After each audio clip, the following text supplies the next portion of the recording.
I suppose you all had a dream when you were children. Everybody has a dream. Maybe you dreamt of traveling to a country or of being a helicopter pilot, living in a castle or something.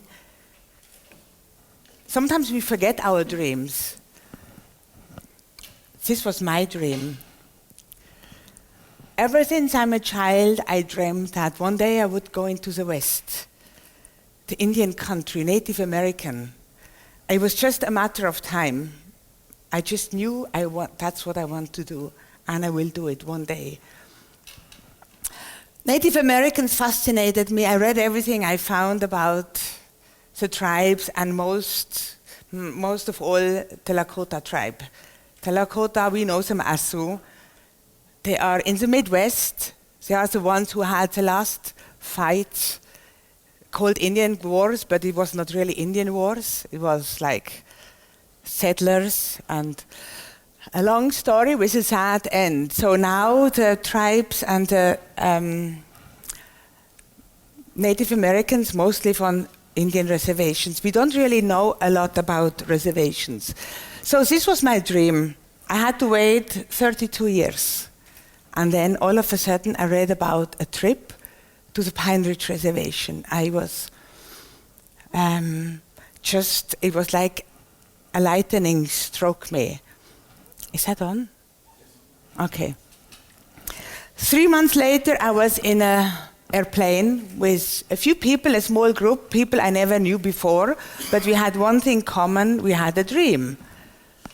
And it brought us to a corner nobody hardly knows where it is, southwest corner of South Dakota. South Dakota has 9 Indian reservations, all Lakota reservations. They have different bands, like Pine Ridge Reservation is the Oglala Lakotas.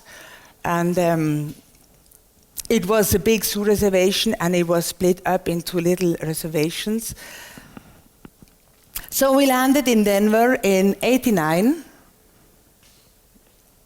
A tribal member from the reservation, a Lakota, picked us up, drove us 500 miles up to South Dakota, and this was Bob Stadnick.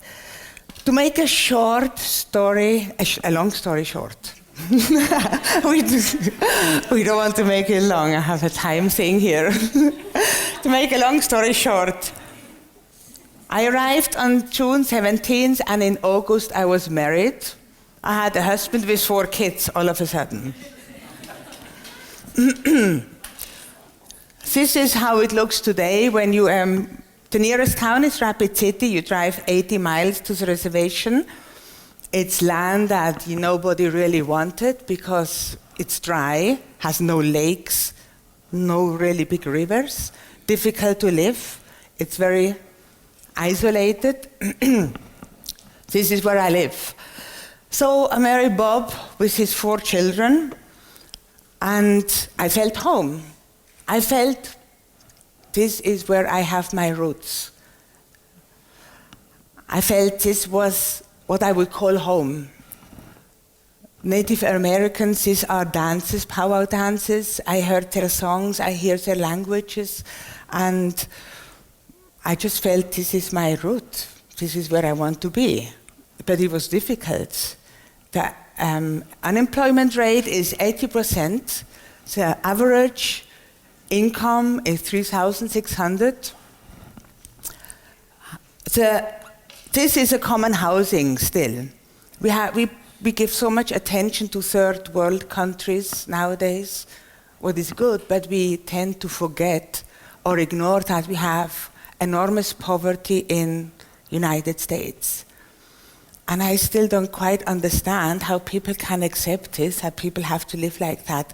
Officially, according to the US Census, there are 18,800 something tribal members on this reservation. Unofficial numbers are around 40,000. It's really hard to track it down, but that's what people say there. It's more 40,000 because in a house, in a trailer like this, you might find 10, 15 people. There are no houses. People have no income. There is no economy. And what happens? We know this history. The tribes, the Native Americans, were forced to live on reservations. They were forced to put their children into boarding schools where they were not allowed to speak their language, where they had to, just adapt or were forced into another culture. What eventually happens is you lose your roots. The language is declining very rapidly now. Today, there are mostly people over 50 are fluent speakers. And as I said, the average life expectancy is 50, so there are not many fluent Lakota speakers. And those who are dying away fast. So what we were parents, we sat together and we thought, well, if there is something we don't like, why don't we try to change it? Why don't we build a school? Why don't we try to make a school that is tailored, fits the children on the reservation, which are not, they are tribal members, they are Lakota children, and they speak, and they have a language, and they have an own culture, but they don't remember it, or they never learned about it.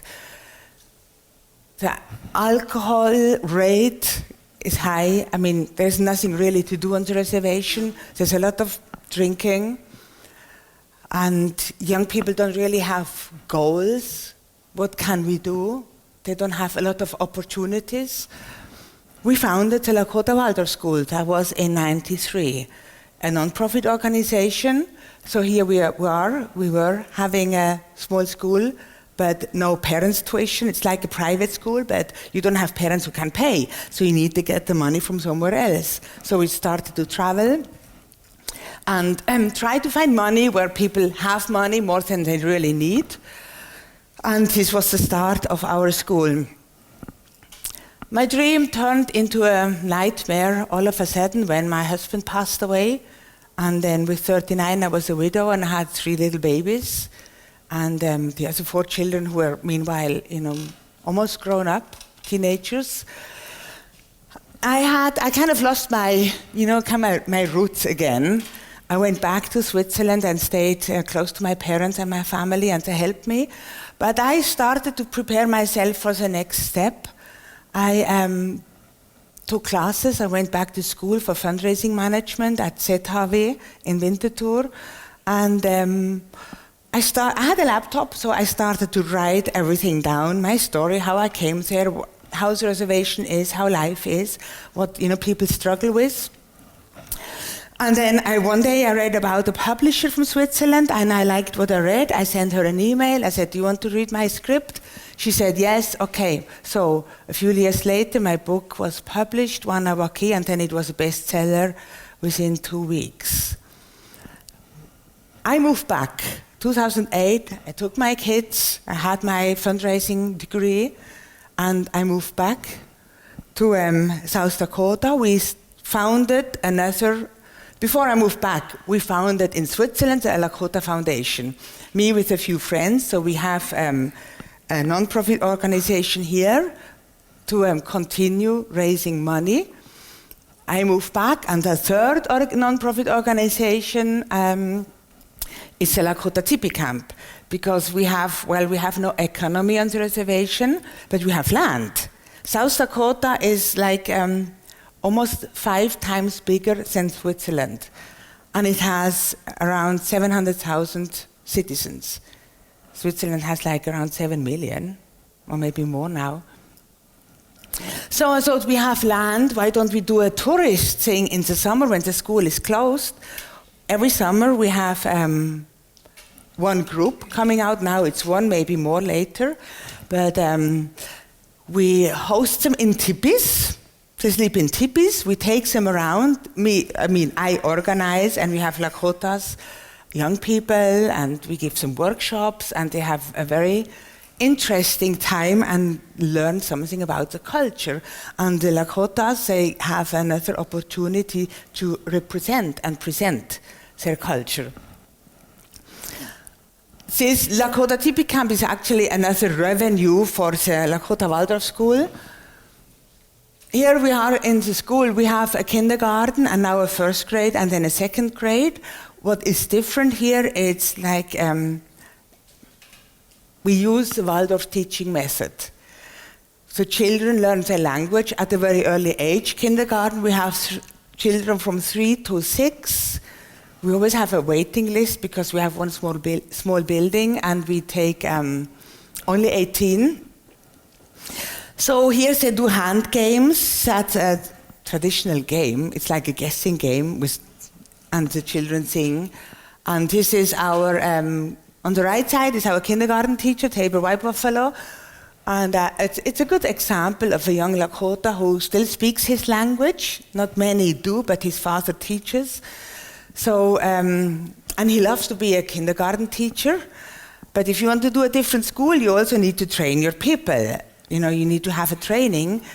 That was our struggle for a long time. And now we have Waldorf training. We have Waldorf people from the Waldorf School in Denver, the next bigger Waldorf school.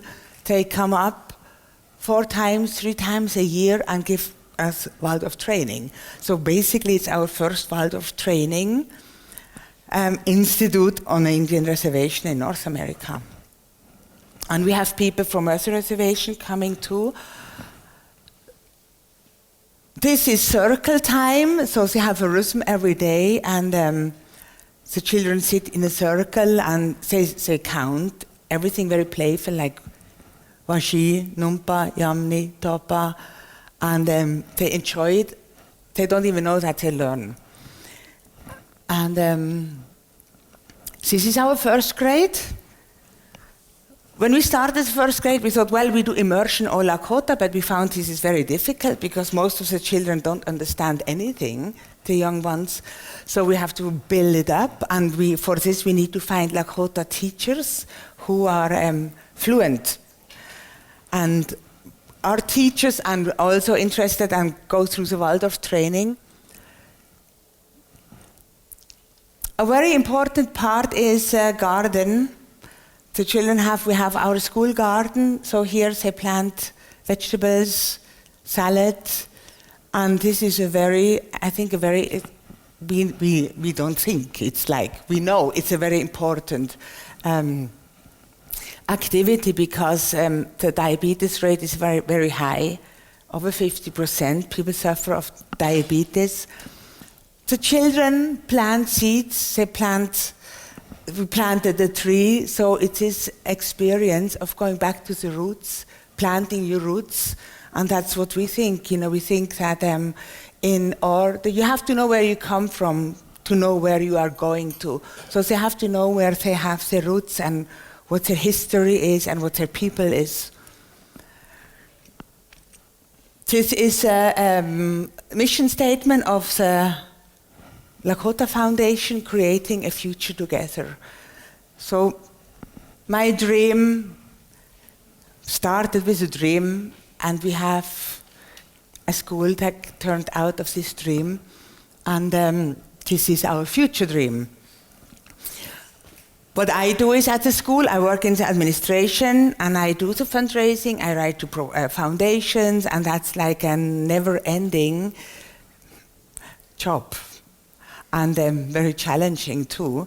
But one thing we had a grant from a Native American organization, Honor the Earth, and with this grant we could do, it was a resilience grant, we could do a master plan, because we have these 2 small buildings and we are just running out of space.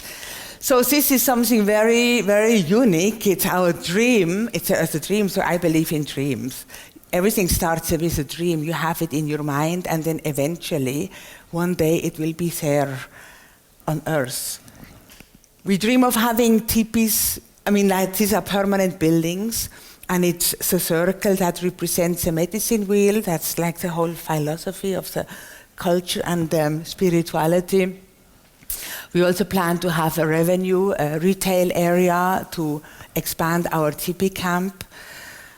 And so we are at the end of my presentation. Thank you.